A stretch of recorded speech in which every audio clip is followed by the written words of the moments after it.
Welcome to the flames of retribution within a story from New York, set in an Upper East Side penthouse that turns so terrifying it will leave you absolutely speechless. My name is Beatrix, and at 24 years old, I watched my family transform into monsters right before my very eyes during one fateful evening. My sister, who was the very one my mother stayed up countless nights nursing through every childhood fever, hissed like a venomous snake while demanding that mother look at her own shriveled appearance. She screamed that those cheap and wrinkled ragged clothes were staining our elite reputation before threatening to call security to kick mother out like a stray dog. She violently snatched Mother's frayed cloth bag to hurl it into the hallway and shoved our elderly mother onto the freezing stone floor without a single shred of hesitation. My sister was terrified that Mother's calloused and scarred hands, which had been worn thin from years of self-sacrifice, would somehow soil the expensive gown she was wearing. My father and brother stood there as cold as ice statues, because their deafening silence was their complicity in treating the woman who had drained her own flesh and blood to raise them as nothing more than a debt to be liquidated. Mother did not beg for any mercy, and she did not cry as she looked at us with clouded eyes filled with the ultimate despair of a mother whose own children had driven a fatal blade into her chest. As the elevator doors closed to sever her from this meaningless luxury, Mother only whispered that the thing we just threw away was the very soul of this house. We had no idea that the moment she stepped into the snowy night with a dead heart, our lives would change forever in ways we could never have imagined. Do not miss a single second of this journey, so if you are watching this video, please subscribe to the channel and let me know in the comments where you are listening from, because tonight you will discover the terrifying truth and the horrifying secret behind her departure. The ultimate cruelty that led to my mother being discarded like a piece of waste was not a sudden storm, but a slow poison that my father had silently cultivated through decades of cold calculation. Looking back at those childhood years in our extravagant Manhattan mansion, I painfully realize that the hierarchy was established with a brutal precision to transform me into an invisible ghost within my own home. My father always craved a polished perfection to represent the family empire before the New York elite, so he funneled every resource and favor into making Giselle a radiant symbol of vanity. He spared no expense on prestigious private tutors and the most luxurious fashion consultations just to ensure that every step Giselle took exuded the arrogance of a high-born socialite. While Giselle was dressed in magnificent gowns to attend elite galas and learn the art of manipulating hearts, I was left in the shadows of the library wearing tattered old clothes that were merely hand-me-downs from her previous seasons. Franklin also received a different but equally corrupt privilege, as my father viewed him as a tactical pawn to protect the family from legal troubles through the darkest business maneuvers. From the time he was a teenager, Franklin was pulled into clandestine negotiations within smoke-filled offices where morality was a distant concept traded for absolute profit and power. He was trained by my father to become a cold-blooded predator who viewed people only as tools to achieve an end, which explains why his heart eventually hardened to the point of having no love for his own mother. While my siblings were meticulously prepared to ascend to the peak of power, I was cast away as a redundant existence and forbidden from appearing at important events because my father feared my simplicity would ruin the family's flawless image. I still vividly remember countless freezing nights when the main dining table rang with joyful laughter about million-dollar contracts, while I had to eat alone in the kitchen under the sympathetic gazes of the household staff. My father never hid his cruel favoritism, especially during the holidays when the disparity between our gifts became a painful slap to my already wounded self-esteem. Giselle was always given sparkling diamond necklaces and the most luxurious cars, while I received only a thin envelope containing just enough money to cover my most basic needs. Every time I gathered the courage to ask why I was not treated fairly like my siblings, my father would only respond with a glacial stare that made me feel like an unwanted debt to the family. He once bluntly stated that investing in my education was a waste of money because he believed I lacked the ruthless instinct and sharpness that he saw so clearly in Giselle and Franklin. This systemic isolation unintentionally molded me into an extremely independent person because I understood that if I did not stand firm on my own, I would be crushed under the heels of my own flesh and blood. Amidst that swamp of greed and selfishness, Mother was the only spark who still held the warmth of humanity, even though she always had to live in weary submission under my father's overwhelming shadow. She lived in constant fear of my father's sudden rages, but she always found the most silent ways to soothe the pain and injustice that I had to endure throughout my youth. I frequently found small amounts of cash hidden discreetly within the pages of my textbooks or a bowl of hot soup she would secretly bring to my room after I finished a hard day of part-time work to save for tuition. There were evenings when Mother would sneak me into the cramped laundry room to avoid the prying eyes of Giselle and whisper for me to always remain strong because she felt a terrible storm forming behind those gold-plated doors. Mother spent many long nights sitting quietly in the study under dim lights, pretending to check invoices, but in reality she was silently gathering and copying documents that proved the financial wrongdoings of Giselle and Franklin. As Giselle gradually established her position, her arrogance transformed into a sharp weapon used to trample and humiliate Mother in every social setting. She did not hesitate to criticize Mother's aesthetic taste in front of prestigious guests, or even loudly mock her slowness as a cheap joke to highlight her own modernity. Franklin also began to look down on Mother by viewing her as a senile old servant who was not qualified to understand the complex legal schemes he was executing for the family company.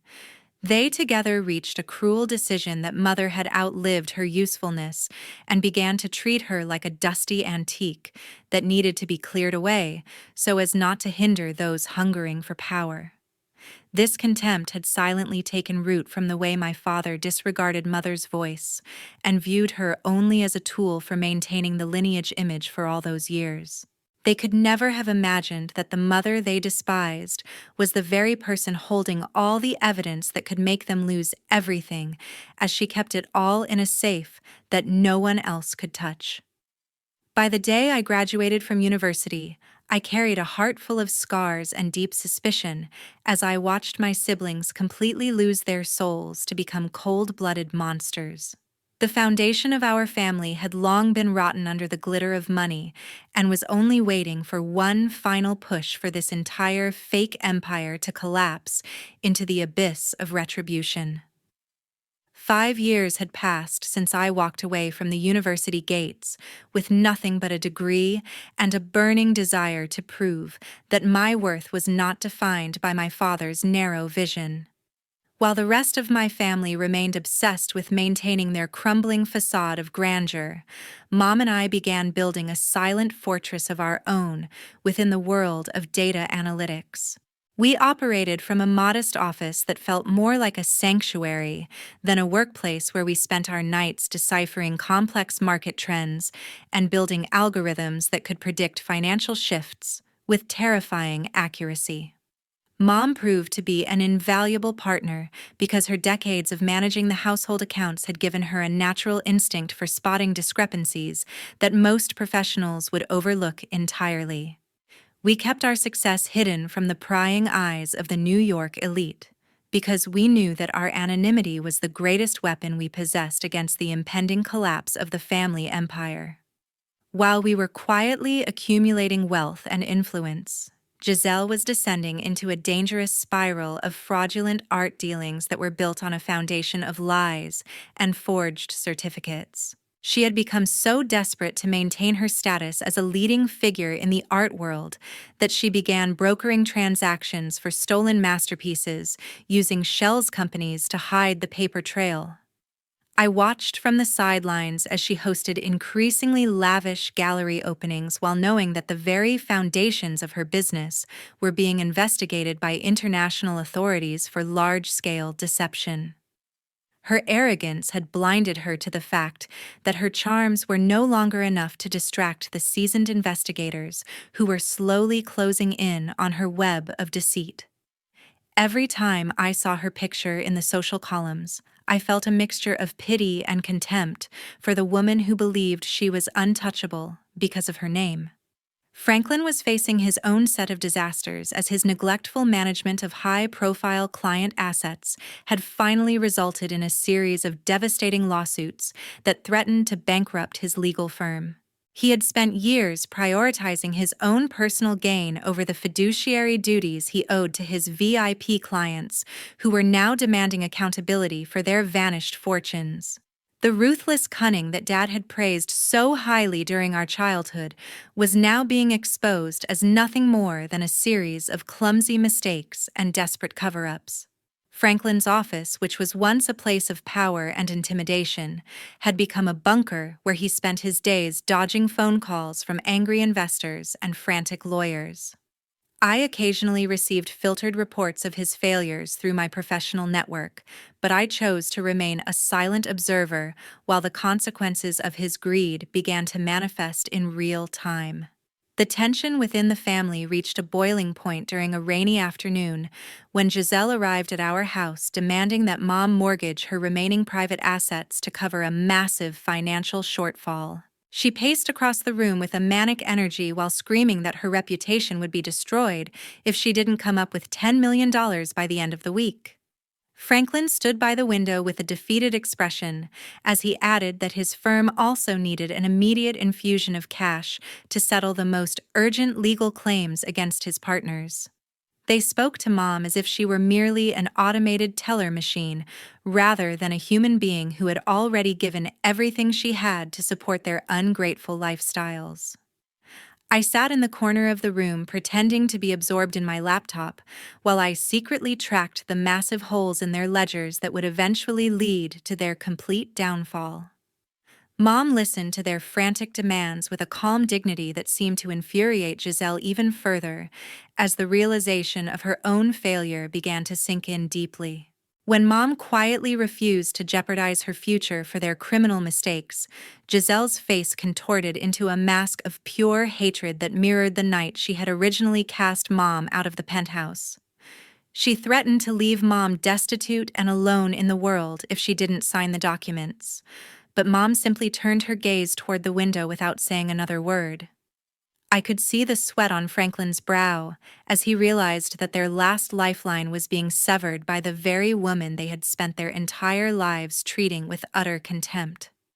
I decided to maintain my silence because I knew that any intervention at this stage would only alert them to the fact that I was no longer the powerless ghost they once knew. The pride they had once held so high was now being replaced by a frantic desperation that made them look smaller and more pathetic than I ever could have imagined during my darkest years of isolation. The reality of our family's collapse hit like a blunt blade 3 months before the end, when the FBI began tracing a string of high-end art forgeries back to Giselle's private gallery. She did not cry or show a single shred of remorse, but instead, she spent hours in the living room calculating how to save her own skin, while the investors she had cheated began calling for her blood. The air in the penthouse no longer felt like a home because it had become a cold business office where people were being weighed and measured solely for their survival value. Franklin walked into the dining room with a stack of papers and a look of clinical indifference that showed he had already decided who was going to be destroyed for the sake of the family brand. He spread the legal documents across the mahogany table and told Dad that they needed a fall guy with a clean record and no public profile to take the heat for the forgery charges. He pointed a finger directly at Mom's face and stated that her signature on the warehouse leases made her the perfect person to carry the entire criminal sentence. Giselle did not even blink as she reached for her wine and told Mom that it was only fair for her to go to prison since she had nothing left to lose in the social world. She looked at our mother's aging face and told her to sign the confession because her life was already over anyway, while Giselle still had decades of parties and prestige ahead of her. Franklin added that he had already drafted the false testimony and that Mom's only job was to play the part of a senile woman who had acted out of desperate greed. I watched Mom's hands tremble as she looked at the children she had nursed and realized they were discussing her imprisonment as if they were choosing which old furniture to throw into the trash. Dad sat at the head of the table and did not offer a single word of defense or a look of sympathy toward the woman who had shared his bed for 30 years. He only looked at the ceiling and told Mom to stop being dramatic and sign the papers because the family's bank accounts were more important than her freedom. I stood up and grabbed the papers to rip them, but Franklin grabbed my wrist so hard I could hear my bones pop, and he shoved me back into my chair with a look of pure disgust. He told me that I was a useless burden who lived on their charity, and that if I opened my mouth one more time, he would make sure I ended up in a cell right next to Mom. Giselle laughed and told the maid to bring a bucket of soapy water to wash the smell of poverty off me after I dared to touch their expensive table with my common hands. Dad did not tell them to stop, but he only looked at his watch and told me to get out of his sight before he decided to cut off my tuition payments and leave me on the street. I felt the stinging heat of humiliation, but the coldness in their eyes was what truly paralyzed me as I realized there was no soul left in any of them. I backed out of the room while they began discussing the logistics of the police raid and how to make Mom's arrest look like a strategic win for the family's integrity. I found Mom standing in the kitchen staring at a single glass of water with a look of such absolute emptiness that it felt like she had already died inside. She did not ask me for help, and she did not ask why they were doing this because the answer was already written in the brutal silence of the hallway. She turned to me and her voice was as flat as a grave when she told me that a mother's greatest sin was believing her children were capable of human love. She told me to go to my room and lock the door because she was done being the floor they walked on, and she was ready to become the fire that burned them. For the next few weeks, she did not argue or protest, but she quietly signed every paper they put in front of her while her eyes tracked their every move like a predator waiting for the right moment. They thought they had won because they saw her silence as weakness, but they did not realize that a woman with nothing left to love is the most dangerous person in the entire world. 2 weeks had passed since the night the air inside the penthouse became a cold graveyard for the family bonds we once pretended to cherish for the sake of appearances. I watched Mom slowly settle into the small but secure apartment I had purchased months ago under a corporate pseudonym to ensure that no one from our past could ever track her movements or disrupt her peace. The transition from the sprawling Manhattan mansion to this modest sanctuary was quiet and heavy, as if the very space around us was still mourning the betrayal we had witnessed in that dining room. Oliver, who had been my best friend since the early days of university, was already waiting there with a warm meal and a legal team ready to build a wall of protection around Mom's fragile future. He did not ask for any unnecessary explanations because he had seen the bruises on my spirit for years, and he knew exactly what kind of monsters we were finally dealing with. We spent the first few nights organizing the digital archives that Mom had smuggled out in her private files, while the rest of the family remained oblivious to the storm gathering directly above their heads. While Mom was finally breathing in the scent of freedom for the first time in decades, Giselle was beginning to spiral into a state of uncontrollable panic within the empty halls of the penthouse. She had discovered that the master key to the hidden safe in the study was missing along with the original authentication papers for her most recent art acquisitions that were now under federal investigation. Giselle spent her hours screaming at the household staff and accusing the innocent maids of theft, while her hands shook with the realization that her last line of defense against criminal charges was gone forever. The vanity that once fueled her confidence was being replaced by a raw and naked terror as she realized she had no way to prove the legal provenance of the forged paintings. She tried to call her most influential contacts to beg for their silence, but she found that every single one of them had suddenly become unavailable or uninterested in her desperate plight. The golden girl of the New York social scene was finally seeing the shadow of a prison cell falling across her carefully curated life, and there was absolutely nothing she could do to stop the momentum of her own downfall. The chaos intensified when the major financial partners of the family business began pulling their capital without providing any prior warning or opportunity for negotiation to the executive board. These powerful investors had slowly realized that Mom was the actual soul of the family's social network, and the primary reason they had trusted Dad with their money for so many decades. Without her presence at the gala events and her quiet reassurance behind the scenes, the partners began to see the rest of the family as nothing more than a collection of greedy and incompetent amateurs. I watched the stock prices of the family holding companies plummet in real time on my laptop, while Oliver and I prepared the next phase of our counterattack from the safety of our private office. Franklin was no longer the arrogant lawyer who dictated terms from his mahogany desk because he was too busy dodging the process servers who were trying to deliver his first round of federal subpoenas. The financial irregularities he thought he had buried deep within the company ledgers were now being exposed by the very auditors he had once tried to manipulate with his false charm and legal threats. Franklin finally received the formal summons to appear before the grand jury, just as he was attempting to secure an emergency loan to keep his failing law firm from sinking into total bankruptcy. His face must have turned a ghastly shade of gray when he realized that every single fraudulent transaction he had ever authorized was now under the microscope of relentless federal investigators. He tried to reach out to me with a series of desperate text messages claiming that we were still a family and that I needed to help him find a way to silence the whistleblowers before it was too late. I deleted every single one of his messages without a second thought, because I knew that the man who had crushed my wrist and mocked my poverty deserved every ounce of the misery that was coming for him. Oliver looked over my shoulder at the glowing screen and whispered that the fire Mom had promised to become was finally beginning to consume the rotten foundations of their hollow empire. Mom sat at the small kitchen table in our safe house and watched the news reports of the family's impending downfall with a calm that was almost unnerving for anyone to witness.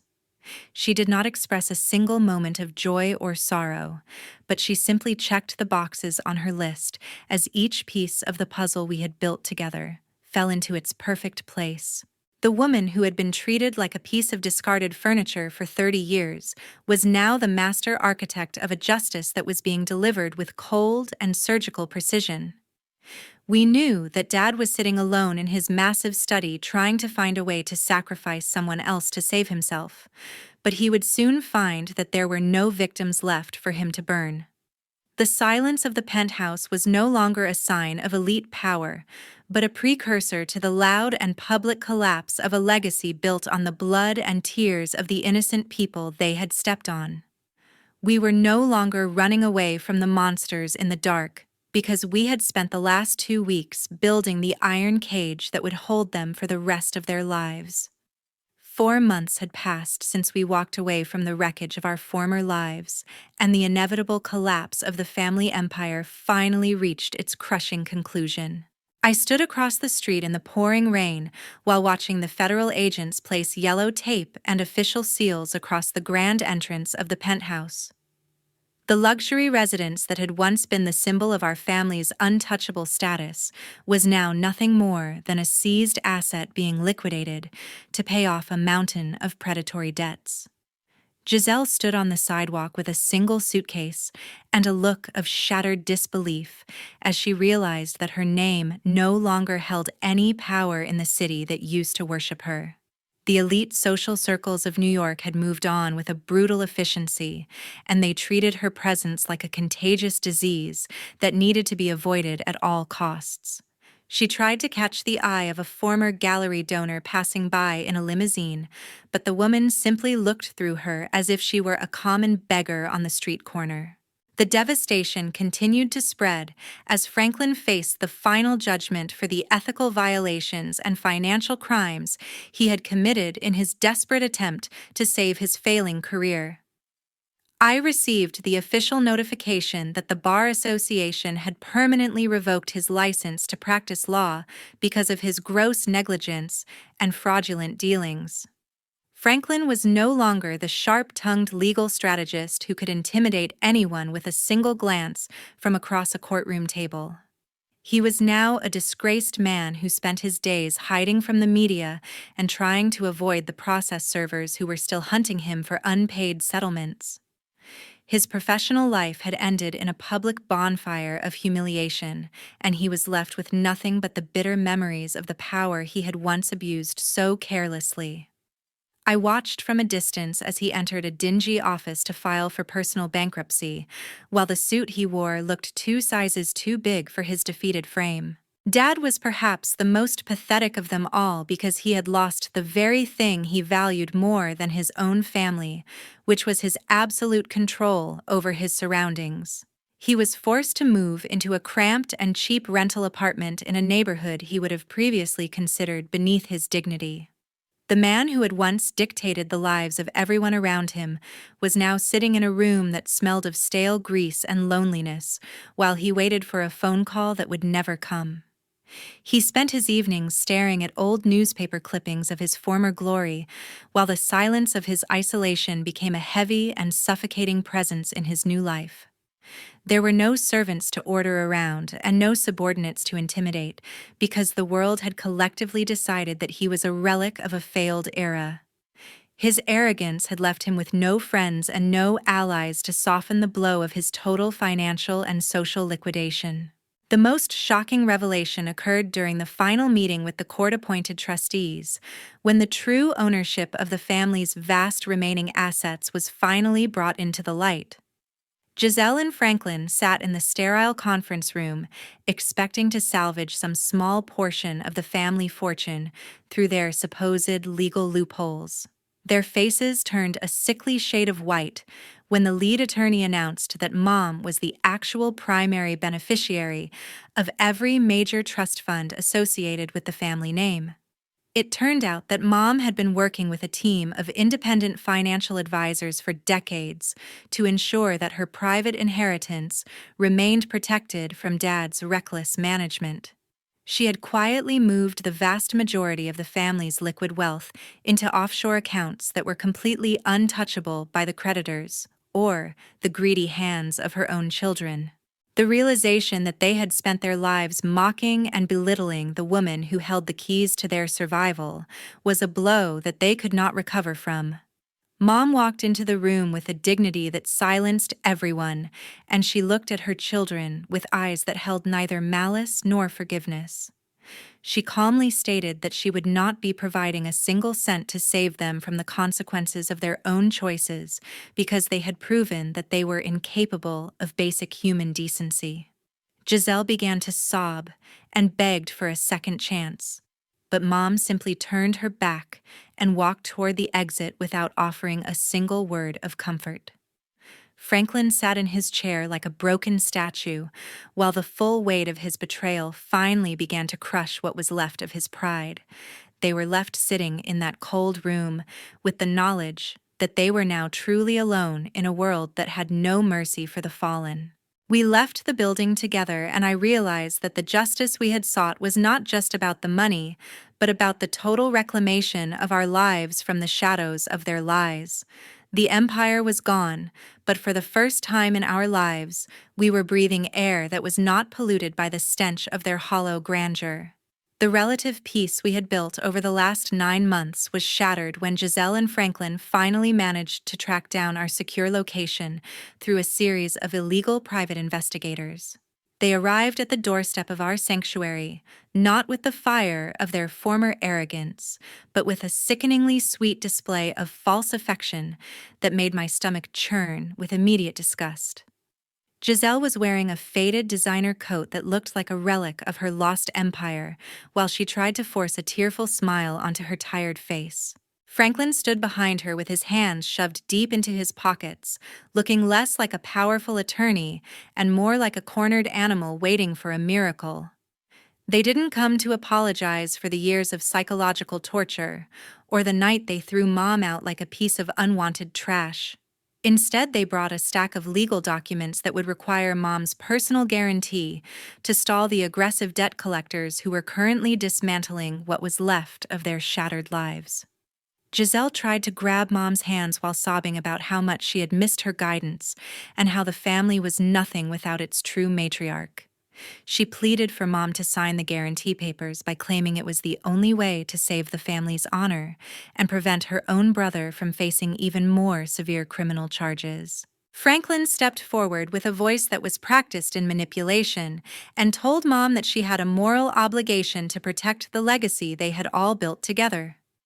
I stood between them and my mother, while telling them that their definition of family only seemed to exist when they needed someone to pay for their massive failures.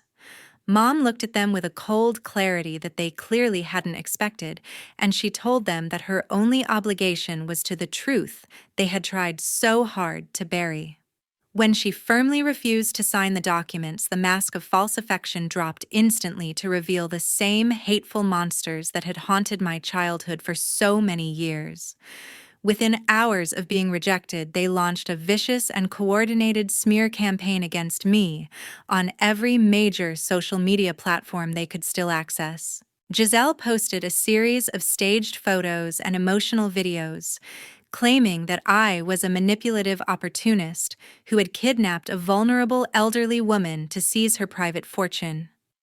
She described me as a bitter outcast who was using psychological tactics to brainwash Mom against her own loving children for the sake of pure financial greed. Franklin used his remaining legal contacts to leak false stories about my supposed history of mental instability and the financial irregularities of our private data business. The internet began to boil with unverified rumors as thousands of strangers started calling for my arrest and demanding that Mom be rescued from my sinister influence. I watched the notifications on my phone explode with hate speech, while Oliver worked tirelessly to track the origin of every paid bot that Franklin was using to amplify their lies. They expected me to hide in fear or beg for a settlement, but they had forgotten that I had spent my entire life documenting their every cruel move for this exact moment. I chose to release the raw and unedited security footage from the night Mom was evicted, along with the crystal-clear audio recordings of their treacherous dinner discussion. The public saw Giselle shrieking about how Mom's life was worth less than a handbag, while Franklin calmly planned to frame his own mother for federal crimes. I also included the recordings of them laughing about my poverty and the physical assault where Franklin had crushed my wrist just to show his dominance. The shift in public opinion was instantaneous and devastating, as the same people who had been attacking me turned their collective fury toward the two siblings who had committed such a betrayal.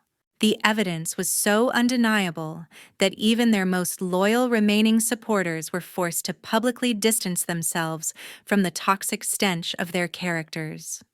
Giselle and Franklin found themselves trapped in a nightmare of their own making as the digital mob began to hunt them with the same ferocity they had tried to use against me. They were forced to flee their cheap rentals and go into hiding as debt collectors and angry citizens began to surround any location where they were spotted. The fear in their eyes must have been bone-chilling as they realized that there was no corner of the world where their history of deceit would not follow them. They were now the ones living as ghosts while constantly looking over their shoulders and jumping at every sound of a knock on the door. Mom and I watched the news from our quiet garden while realizing that their greatest punishment was not the loss of money, but the loss of any place to hide from the truth. The calculated campaign they had launched to destroy my reputation had instead become the final nail in the coffin of their public and private existence. We were finally free from the threat of their shadows, because the world now saw them exactly for the hollow and cruel monsters they had always been. A full year had passed since the day the final echoes of our legal battles faded into a distant memory that no longer held any power over our daily lives or our peace of mind. I stood in a bright kitchen overflowing with sunlight while watching Mom arrange fresh flowers she had just gathered from our private garden in a coastal town far away from the toxic skyscrapers and the constant deception of Manhattan. We had officially completed every necessary legal procedure to ensure that no one from our biological past could ever contact or harass us again through any professional or personal channels. The restraining orders were permanent, and the financial separation was absolute, because we had decided that forgiveness was a luxury those monsters would never deserve to receive. Mom looked younger and more radiant than she had in decades, because the crushing burden of being a doormat for ungrateful children had finally been lifted from her weary shoulders.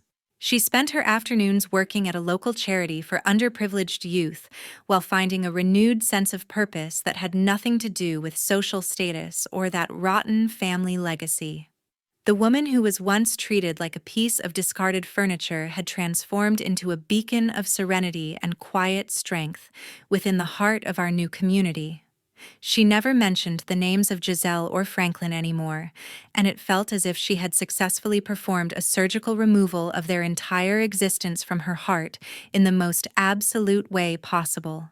We had moved to this peaceful location to cleanse our souls from the lingering stench of betrayal, and we realized that a simple meal shared with laughter provided a richness that gold could never buy. I watched her laugh with the neighborhood children and realized that her decision to cut off all contact was the ultimate act of saving her own life from the vultures. There were no more midnight phone calls filled with threats, and no more fake apologies designed to manipulate her into signing away her security to pay for their disgusting debts. We had built a world where loyalty was earned through genuine kindness rather than demanded through toxic bloodlines, and every morning felt like a magnificent victory over the darkness. While we were enjoying the crisp ocean air and the warmth of real friendships, our former relatives were learning the true meaning of survival at the very bottom of society in the most brutal way imaginable. I heard through old acquaintances that Giselle was now working exhausting shifts at a filthy public laundromat in a slum, where no one recognized her face that used to be covered in expensive cosmetics. The hands that once only knew how to hold delicate champagne flutes were now raw and cracked from harsh chemicals, as she scrubbed the dirty clothes of strangers just to earn a meager pittance. She lived in a cramped and damp rental room with peeling walls while spending her lonely evenings swallowing the humiliation of the lavish parties she had personally destroyed. Franklin had his law license permanently revoked and was currently working as a manual laborer at dusty construction sites because his rotten reputation caused every professional firm to avoid him like a plague. The man who used to sneer at the smell of the working class was now struggling in the sweltering heat to perform the very heavy labor he had once mocked as inferior and low. They were living in a state of regret and bitterness, while realizing that they had traded a lifetime of unconditional love for a few moments of fleeting and sinful glory. Their isolation was not just financial, but it was a total emptiness of the soul, because they had personally driven away the only person who had ever shown them true heart. My father was living out his final days in a cheap state-funded facility while being ignored without mercy by the very children he had taught to be cold and calculating for the sake of profit. The cycle of karma had completed its slow and painful rotation, while leaving them with nothing but the bitter taste of treachery to sustain their fading breaths through the lonely months. They were finally experiencing the reality of being discarded into the trash heap of society, just as they had tried to do to the mother who gave them her own flesh and blood. The justice of the universe was not delivered with a loud announcement, but with the steady weight of a life spent in total and well-deserved poverty. Looking back on this long and difficult journey, I realized that the ultimate lesson was that blood does not always define a family, And true filial piety cannot be bought or forced through fear. We have reclaimed our dignity and built a foundation of truth that can never be shaken by the lies of those who seek to destroy their own kin for personal gain. I want to express my deepest gratitude to every member of the audience who has listened to our story and walked beside us through the darkest chapters of our lives. Your support and your witness have been an invaluable source of strength that helped us stand tall when the weight of betrayal threatened to crush all of our hope. I cordially invite you to share your own thoughts on this conclusion and let us know your perspective on the boundaries of family loyalty and the power of starting over. Thank you for being a part of our healing process and for reminding us that there is always a deep blue sky waiting for those who survive the storm.